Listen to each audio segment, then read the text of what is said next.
Hello everyone, today's topic is sickle cell anaemia. Cell anaemia में sickle cell RBCs बन जाते हैं, यानी कि सिकलिंग हो जाती है दरांती की शक्ल के। ऐसे सिकल शेप्ड आरबीसीज होते हैं दरांती की शक्ल के। ये एक डॉक्टर आयरन्स थे, उन्होंने इसको डिस्कवर किया था 90s में। ये सबसे पहले जो सिकल सेल एनीमिया जिनमें डिस्कवर हुआ था, ये उनकी रिपोर्ट है।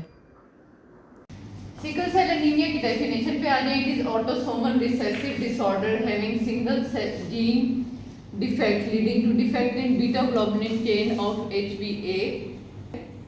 Glutamine is replaced by valine and causing formation of sickle shaped RBCs causing hemolysis.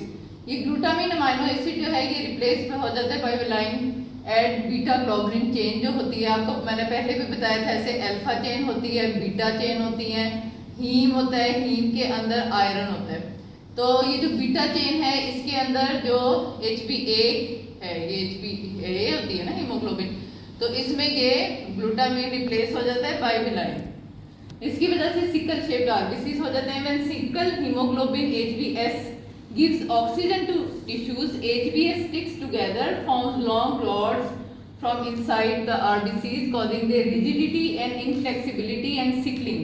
So they cannot squeeze through small blood vessels. अब RBC जो है वो सिकल शेप के हो जाते हैं और वो फिर ब्लड वेसल्स के अंदर नहीं गुजर पाते। तो ब्लड वेसल्स की क्या हो जाती है, बेसिकली ऑक्लूजन।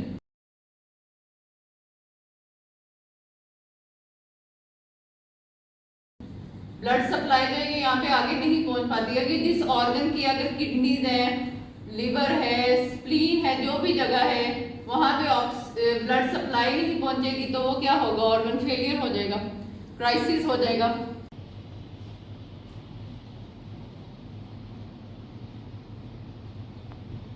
इसकी टाइप्स पे आ जाए, sickle cell trait, heterozygous inheritance होती है, एसिम्प्टोमेटिक, तो ये एसिम्प्टोमेटिक होते हैं। उसके बाद HbSS डिजीज होती है, ये फुल फॉर्म डिजीज है सिकल सेल डिजीज। इसके अंदर they inherit copies of HbS gene from both parents. दोनों पेरेंट्स में HbS जीन है तो फिर ये होगी HbSS डिजीज। सीवियर क्राइसिस होता है इन लोगों को और फ्रीक्वेंटली इनको हॉस्पिटलाइज करना पड़ता है। उसके बाद HbSC डिजीज है, HbC gene from one parent and HbS from other होता है और इसका लेस सीवियर एनीमिया होता है, ऐसा हॉस्पिटलाइजेशन नहीं होती। अच्छा, नेक्स्ट पॉइंट ये है कि the nature of difference between HbA and HbS and HbC is determined by one amino acid in beta polypeptide chain in 6th position. This position is occupied by, यानी कि 6th position पे defect है तो इसके अंदर glutamine होता है HbA में, वेलाइन होता है HbS में, यानी कि यही 6th पोजीशन पे, और लाइसिन रेजिड्यू होता है HbC में। बाकी जो 45 अमाइनो एसिड्स होते हैं वो सेम होते हैं, उनमें कोई मसला नहीं है, लेकिन ये 6th पोजीशन पे जो है वो ये डिफरेंस आ जाता है इन सब हीमोग्लोबिन्स में। सिम्टम्स पे आ जाए, symptoms of sickle cell disease क्या है, अनीमिया, क्योंकि आरबीसी जो है वो नॉर्मली आरबीसी का 120 डेज लाइफ स्पैन है, सिकल सेल्स का क्या लाइफ स्पैन है, 20 डेज, 20 डेज इनका लाइफ स्पैन। उसके बाद pain, crisis due to blockage of blood vessels of chest, abdomen and joints, occlude कर देंगी ब्लड वेसल्स और ये क्राइसिस एपिसोड होगा। उसके बाद swelling of hands and feet हो सकते हैं क्योंकि यही वजह है blockage of blood vessels. Delayed growth होगी, न्यूट्रिएंट्स नहीं सेल्स को पहुंच रहे, ऑक्सीजन नहीं पहुंच रही, सारे न्यूट्रिएंट्स डिप्लीटेड हैं तो ग्रोथ नहीं होगी। इन्फेक्शंस होंगे इसी वजह से क्योंकि WBCs पहुंच नहीं पा रहे साइड पे। विजुअल प्रॉब्लम्स होंगी क्योंकि ऑक्लूजन हो रही है वेसल्स की।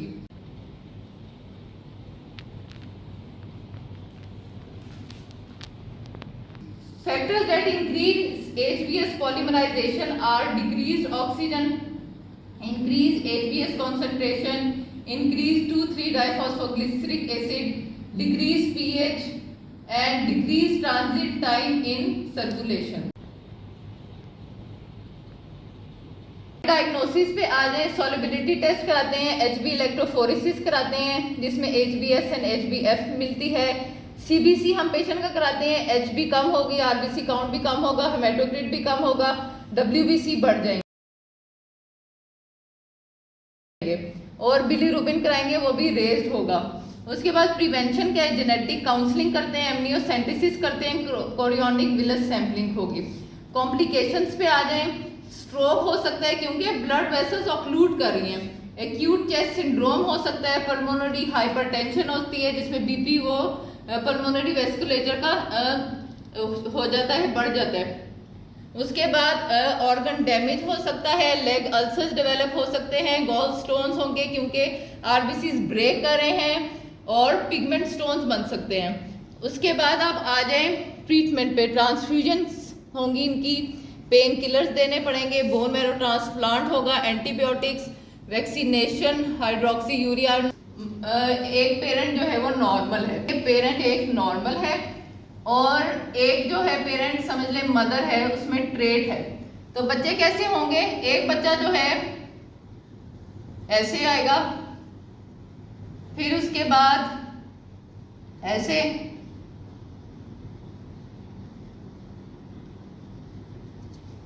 ठीक है। अब ये एक पेरेंट ने ए बनाया, फिर ये AS, फिर A और AS। तो अब आप देख रहे हैं कि दो जो बच्चे हैं, अगर इनके 4 बच्चे होते हैं तो 2 बच्चों में क्या होगा, वो ट्रेट होंगे, उनमें एज सच सिम्टम्स तो नहीं होंगे लेकिन वो आगे अपने ऑफस्प्रिंग्स को ट्रांसफर कर सकते हैं डिजीज, अगर एक पेरेंट जो है वो ट्रेट है। बाकी 2 बच्चे क्या होंगे, नॉर्मल होंगे। सिनेरियो पे आ जाए, अगर एक पेरेंट ट्रेट है, दूसरा पेरेंट भी ट्रेट है, यानी कि उनको डिजीज जो है वो एविडेंट नहीं है लेकिन उनमें जीन्स हैं वो ट्रेट हैं, तो क्या होगा, इसी तरह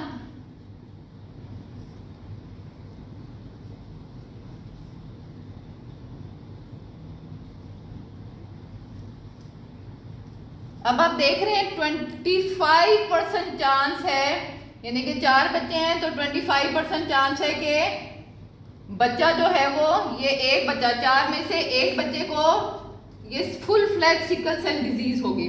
बाकी 2 बच्चे क्या होंगे, ट्रेट होंगे, 2 बच्चे ट्रेट होंगे और एक बच्चे को full fledged sickle cell disease होगी, ये डिजीज होगा, और एक बच्चा क्या होगा, नॉर्मल होगा, एक बच्चा नॉर्मल।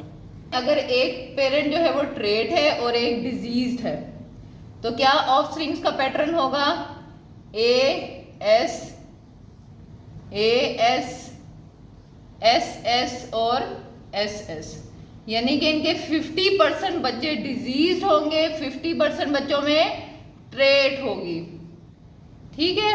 अच्छा जी, नेक्स्ट सिनेरियो पे आ जाएंगे। जो एक पेरेंट है ये बिल्कुल नॉर्मल है और उसने किसी सिकल सेल डिजीज वाले से शादी कर लिया, ठीक है। तो अब क्या सिनेरियो है, अब AS,